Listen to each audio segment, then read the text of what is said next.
Bonjour tout le monde, messieurs les journalistes. Merci d'être venus au Grand Théâtre, parce qu'il n'y a pas de liaison culturelle sans communication. Vous avez votre rôle à jouer. Vous êtes dans un théâtre, un temple de l'art de la dernière génération. Il n'y en a que deux, Sénégal et Maroc. Au point de vue espace, le Grand Théâtre est beaucoup plus large. Mais Maroc, c'est tout autre également. Avant de commencer le débat, nous observons une minute de silence. Nous avons beaucoup d'artistes qui sont partis dans le domaine du théâtre, dans le domaine de la musique, dans le domaine de la chorégraphie, dans le domaine de l'art plastique. Dunia Rose, Vincent Trey, Machia May, dans le théâtre de Jean-Pierre Leus, Mamoudou Diop, Maurice Senghor, Bachir Touré, Douta Seck, dans le domaine de la danse, Ndakadi Niang, Issa Niang, Henriette Pacheli, et beaucoup de gens qui sont partis. Alors, je vous demande d'observer une minute de silence à ces personnes-là. Il s'agit aujourd'hui de corriger une anomalie que nous avons constatée dans le secteur. De plus en plus, les artistes, quand ils décèdent ou quand ils sont malades, on a tendance à faire des quêtes pour ces gens. Donc il y a l'association UDAC, représentée par Tal Bombay, qui va revenir dans les détails, qui ont pris l'initiative de prendre ce combat en main. Rien imminent de personnalité de ces pays qu'on ne présente plus en matière culturelle. Il a eu, en tout cas c'est une fierté nationale comme on a dit, c'est quelqu'un de toutes les générations des présidents qui sont passés ici, c'est quelqu'un qui s'est vu quand même honoré par le chevalier de l'ordre du mérite. Et je pense que ça c'est important dans le domaine de la culture, quand on a une personnalité comme ça, devant des instances, des sommités comme vous, de le magnifier. Et je vous demande de prier pour lui, qu'il ait encore longue vie, qu'il ait ce pouvoir de nous accompagner en tant que jeunes, parce que sa vision aussi, c'est de transmettre. Ils ont eu à frayer des chemins, ils sont en train de nous accompagner dans la mise en œuvre de nos activités. Alors, dit rafetlu sen teewaay une journaliste, parce qu'aujourd'hui, comme ni ko doyen Cissé waxee, pour que suñuy activité mën a yegg fenn fi, pour que ñu mën a xam njëriñu lu ñuy def pour askanu Sénégal, askanu Afrique, askanu monde entier, c'est important yéen liggéey bu mag di ngeen di def autour, parce que yéenay tax tey ñi fi nekkul mën a am information bi, ñi fi nekkul mën a gis li nga xam ne ci loolu la nekk. Di rafetlu encore tout le travail qu'est en train de mener l'équipe de la direction artistique de façon particulière, le Grand Théâtre de façon générale, de par son président du conseil d'administration, petit directeur général du monsieur Ansoumana Sané, bi nga xam ne tey moo am vision bii nga xam ne moom la nekk di dérouler, bi nga xam ne tey ça rentre dans le cadre d'une dynamique de coordination collégiale inclusive. Toogatuñu léegi suñuy bureau wéet di bind ay programme di ko dëkkale di ko jox le grand public. Léegi nous avons plus une approche beaucoup plus inclusive bi nga xam ne dañuy woo les acteurs individuellement et on les implique dans ce que nous faisons. Looloo waral tey ñu am ndajewu personnalité yi am solo yi ngeen gis ci kaw table bi. Ma tàmbalee ko ci ki nga nekk moo nekk ci fond bi fële di waa Asiko Family, ñoom dinañ ñëw ci kanam parce que ñu ngi ci programme bi. Am na benn activité bu mag boo xam ne moom la ñuy waajal fas yéene koo def le 26. Alors Lamine la tudd ki nekk ci wetoom Abou moom it mu ngi représenter une communauté spécifique. On les appelle les minorités de façon générale, hein? Mais ñu ngi def liggéey bu am solo pour gën a dëgëral gën a taxawal seen culture fii ci Sénégal ak le monde entier. parce que dama nekk benn label bu ñu wax Jëfandoor njiit bi nekk Jëg Jam Diouf mu génneel ma benn album de 10 morceaux ñu war a def lancement album bi suba incha allah 10 heures fii di Grand Théâtre dama koy gërëm ci liggéey bu muy def ndax Abu yàgg na fi Abu moo defoon publier sa warga Cheikh Baba def benn album ak Talla Diagne bi mooy suma deuxième album mu fekk ma vraiment ma toog à côté mu ne ma kaay ñu liggéey parce que fii artiste ba fa war a jaar ko am dara ak ko amul dara kon ñoo ngi koy gërëm ci liggéey boobu muy def liggéey bu rafet boobu vraiment kontaan nañ ci trop trop trop trop et puis ñu ngi invité ñëpp parce que Sénégal fii benn boolu ceebu jën la bu ñuy togg ba mu neex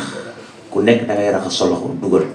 daal di lekk ba suur raxasaat sa loxo daal di génneewaat foofu loolooy Sénégal moo tax ñu tuddee ko réewum jàmm waaw mais nag Olof Njaay aussi dafa am lu mu lépp dafa ne ku dem kër docteur te waxoo sa jàngoro vraiment dinañ la sikk comme que tey suñu mbokk journalistes yi nga xam ne ñu ngi fii ñu ñaawoon ñi nga xam ne vraiment lu avancé ci dëkk bi ñoom ñoo tax ñu avancé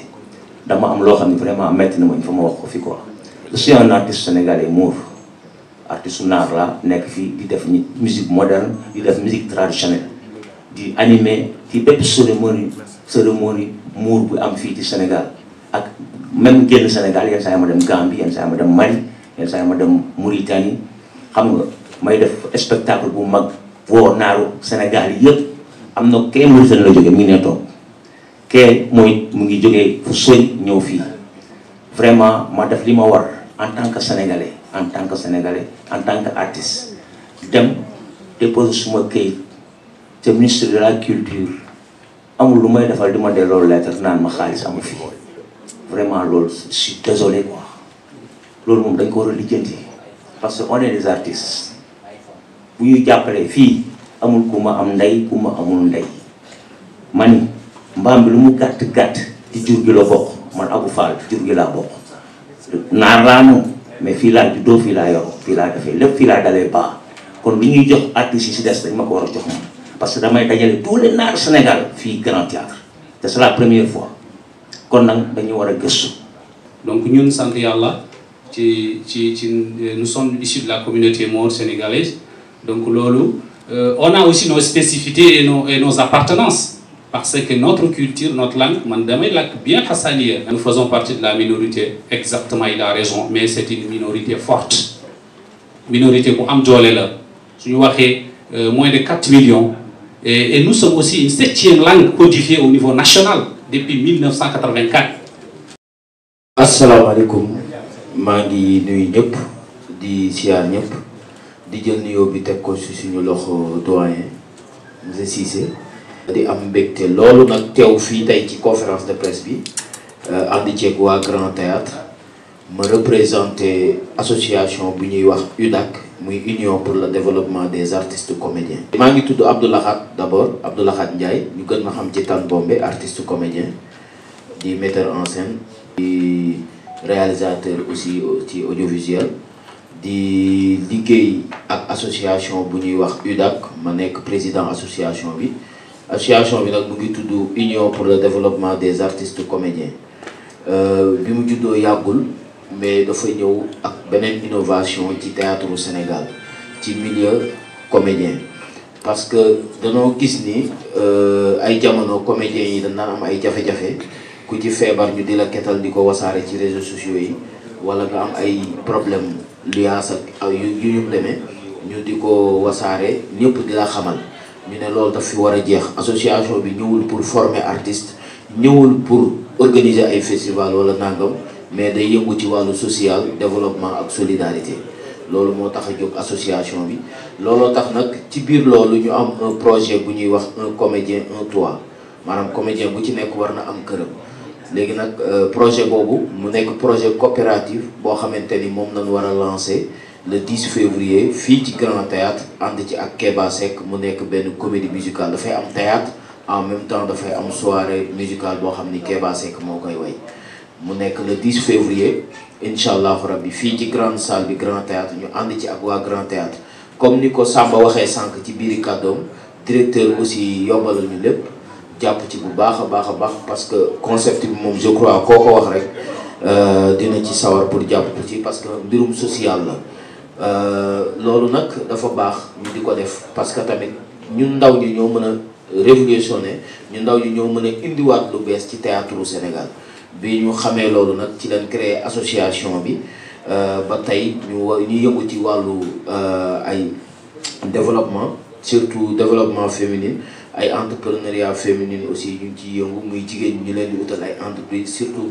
comédiennes yu mag yi comme ñu mel ni mère Rama Thiam maman Aminta Mbaye ñi nga xam ne ñoo nekkoon daaree ko ci jamono yi tey ñu def leen ay formation ci wàllu transformation savon liquide ay eau de javel ay conservation légumes yooyu yëpp association mu ngi koy def góor ñi aussi ñu di leen jàppale ci ay formation lu jëm ci wàllu audiovisuel moo xam son preneur de son la moo xam cadreur la moo xam monteur yooyu yëpp association bi mu ngi ci yëngu ba nga xamante ni boo demul jouer ci théâtre parce que du à tout moment ngay am chance bokk ci série wala bokk ci film wala bokk dem jouer ci spectacle mën nga ko def benn 1 mois 2 mois toogaat 6 mois wala 7 mois dootoo def spectacle dootoo jouer te ci moment boobu dafa am ci loo war a jàpp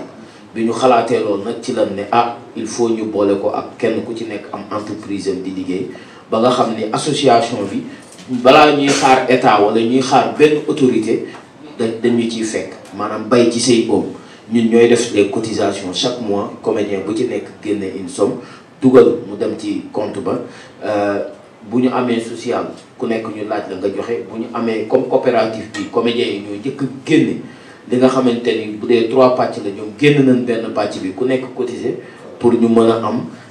une somme pour mën a am hectares yi nga xamante ni moom lañ bëgg ba actuellement ñu war a joxe li nga xam ni mooy une somme de 57 millions 700 doonul loo xamante ni lu yomb la te dañ ne balaa ñuy bind nañ état nag muy ministère de la culture comme ni ko sama gars yi waxee bu leen jàpp ni yéen rek la ministère di def noonu xëy na peut-être ay situation la parce que am na moment boo xamante ni mën nañ laa wuyu am na moment boo xam ne mën nañu laa wuyu mais dañoo war a wuyu ñëpp nag parce que du loo xamante ni nit moo ko fa moom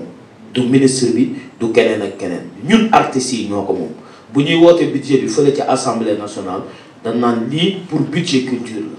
kon képp koo xam ne acteur culturel nga ngay def ay événement dañ laa war a jàppale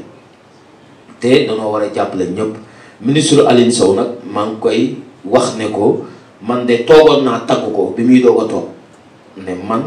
gis naa ni muy liggéey te du tànkam lu kenn mais mu ngi commencé tànkam lu xaw ma nag lan la non mu ngi commencé tànkam lu parce que pourquoi ma ne mu ngi commencé tànkam lu mooy que tey foog naa ni projet bi muy un comédien un toit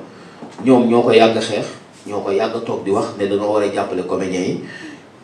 ñeneen autorités yi ñi nga xamante ne ay bonne volonté la aussi tamit dañuy toog naan dañoo war a jàppale comédiens yi parce que li ñuy liggéey ci réew mi li ñuy bëggal doomu aadama yi tey ñi nekk ci yenn jafe-jafe yi ba ñoom kenn du leen bëggal parce que comédien bu ci feebar da ngay dee rapidement pourquoi mooy non sérieux seetlu leen li ma leen wax maire Daba Soumaré bërki démb la gaañu bu Thiès ma koy jaale waa Thiès ñëpp muy Daba Soumaré bi nekk jànkeer bërki démb ku ci feebar da ngay dee parce que lan moo tax mooy da ngay bëggal askan wi mais yow retour amoo ku lay bëggal parce que autorité yi la war a bëggal mettre la en bonne condition parce que liggéey bi ñuy def dafa metti ñun mënuñu di interpréter des personnages différents nga xamante ni kenn ku ci nekk ak cœur bi mu yor ak dooleem fi mu toll yow nga ni da ngay jël nit kooku pour di ko interpréter ngay fournir ay énergie yu bari ñu ci bari énergie bu bari moo leen di rey sérieux parce que personnage yi ngay incarné la léegi énergie yooyu ngay dégager mooy dem ba yow feebar bu metti moo tax comédien bu ci feebar bu metti lay feebar du mën a faj sax boppam te loolu nag état daf ci war a taxaw pour mu taxaw ci nag il faut mu ñëw jàppale association bi ci lii nga xamante ni ci li jëm man blâmewuma ministère de la culture kese mais ministère yëpp laay blâmer parce que ñun ñëpp a war a jàpp ci événement yi muy ministère de la jeunesse dañ fa am li nga xamante ni moom la ñuy wax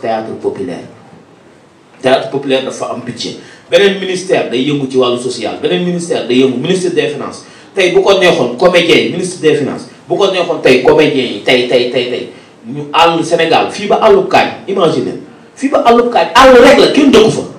bu ko neexoon mu ne fii nan ko jox comédien yi ñu def ko cité moo gën ñuy dajale seen ñaar dërëm ak ñetti dërëm pour cotiser pour jënd ay terrain pour ut banque bu leen ko tabaxal nan waxante dëgg mais tey boobu ministre de la culture moo la ñu war a recevoir ñu toog ak moom parce que bind nañ bi yàgg bu ñu toogee ak moom wax ko moom bu bindee lettre ministre des finances mën na gaaw mais tey koy gis kan ngay waxal amul te ñoom ñooy suñu autorité président de la république Macky Sall tegeewu leen fi lii tegeewu leen fi lii li mu leen fi tegee mooy corps bu ci nekk képp ku ko yor nga xamante ni yaay ministre tutelle ba nga jàppale corps boobu kon li ngeen di kaas dama leen ciy fekk si du yéen kasale c'est très dur dafa metti si suñu côté ñun artistes yi parce que dañu considéré wul pour ñoom li ñuy def ñun ay caaxaan la et que ñun caaxaanuñu dañoo xamul nag lan mooy culture man dama ne vraiment Sénégal dañoo xamul suñu autorités yi xamuñu lan mooy culture même lu ci grand théâtre jàpp ministère la bokk bien vrai comme ni ko Diayte waxee mais li am solo mooy ñu jàppale li nga xamante ni moom initiative yi acteurs culturels yi di def ñu jàppale initiative yooyu muy programme yi ñuy def activités yi ñuy def c'est très important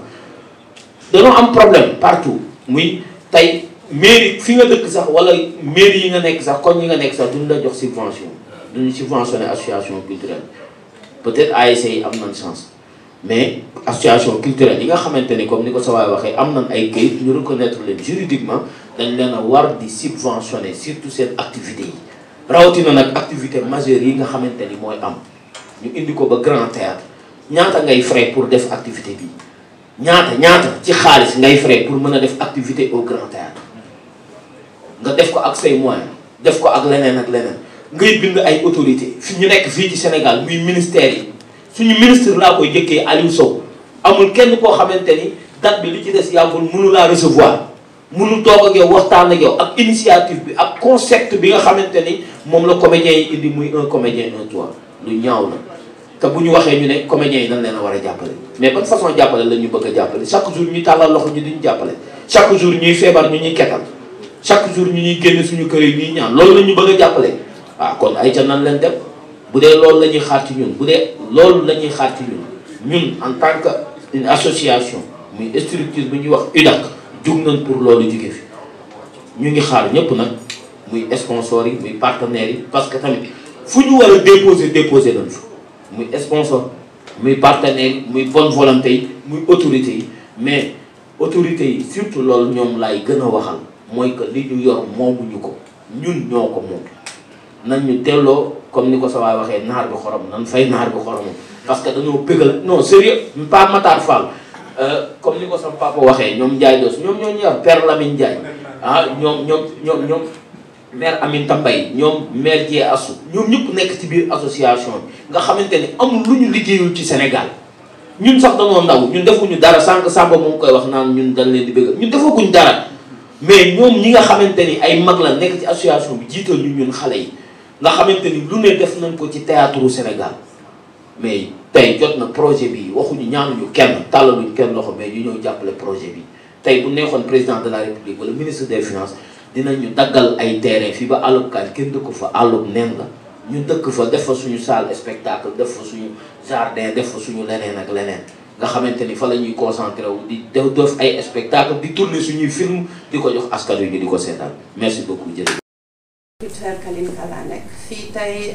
maa ngi leen di gërëm ci seen présence ci seen taxawaay te itam ci seen patience parce que xam naa ne wax nañ lu bari mais man tey damay défendre relation diggante Sénégal ak Russie fii Grand Théâtre mi ngi organiser mois de mars lu am solo ay jigéen ñu nar a jógee Yakoutie muy région bu gën a sedd ci Russie ñoom dinañ fi ñëw en plein mois de mars pour wan ñu ñoom ñu ñuy feccee nu ñuy woyee c'est ça ak nu ñu solo ak yooyu yëpp parce que culture bu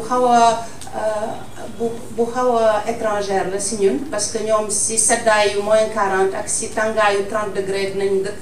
te itam seen relation ak nature bi niroo na trop si suñu relation ak nature bi ñu amoon avant islam di ñëw avant catholicisme di ñëw ak yooyu yëpp te foog naa événement boobu bi nga xam ne dañ koy accompagner ak groupe jigéen ñi ñuy jouer fii dina tax ba dinañ gis benn combinaison bu intéressant moo tax itam ñu ngi invité ñëpp pour que ñu ñëw 8 mars fii ñu fecc ñu tàccu ñu seetaan te dina neex te balaa boobu ñëpp ñi nga xam ne ay professionnels lu voix lañ suñu bëggee inscrire ci Grand Théâtre pour am échange am nañu ay masterclass ñu organiser parce que comme ni ko Samba waxee su fekkee bitim réew day ñëw ci yow balaa moo dem il faut mu jàngal la dara mu jàng ci yow dara yow itam soo koy teeral nga won ko li ngay def mu won la li muy def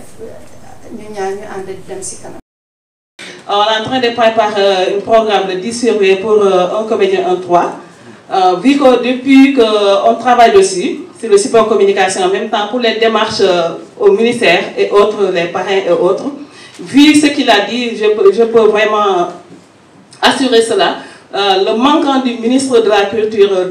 à notre côté, pour notre travail, ce qu'on est en train de faire pour le moment, vraiment il y a un manquant. Parce que nous, on a besoin de notre ministre à nos côtés si on a des programmes. Parce que quand on fait un gouvernement juste côté politique ou bien côté culture, je pense que si on a besoin de lui, il doit être présent. Depuis lors, on attend de faire des démarches pour le voir.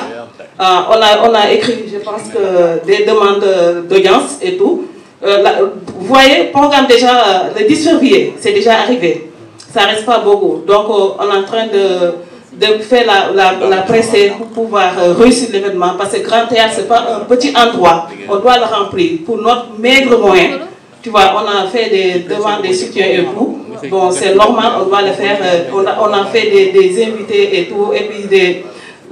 comment dirais-je, des parrainages et tout. Bon, on est obligé de le faire quand même. Mais on a besoin du ministre de la Culture à nos côtés pour nous soutenir au moins, pour nous accompagner. C'est très important.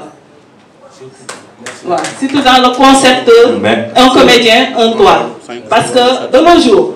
comme moi, si artiste comédien, si je tombe malade, je n'ai pas les moyens. Je suis obligée, on va faire des quêtes pour me soigner, ou bien soit que j'écris, je demande à mes amis artistes, comme ce que fait UDAC. C'est un élément pivotant de tout l'art classique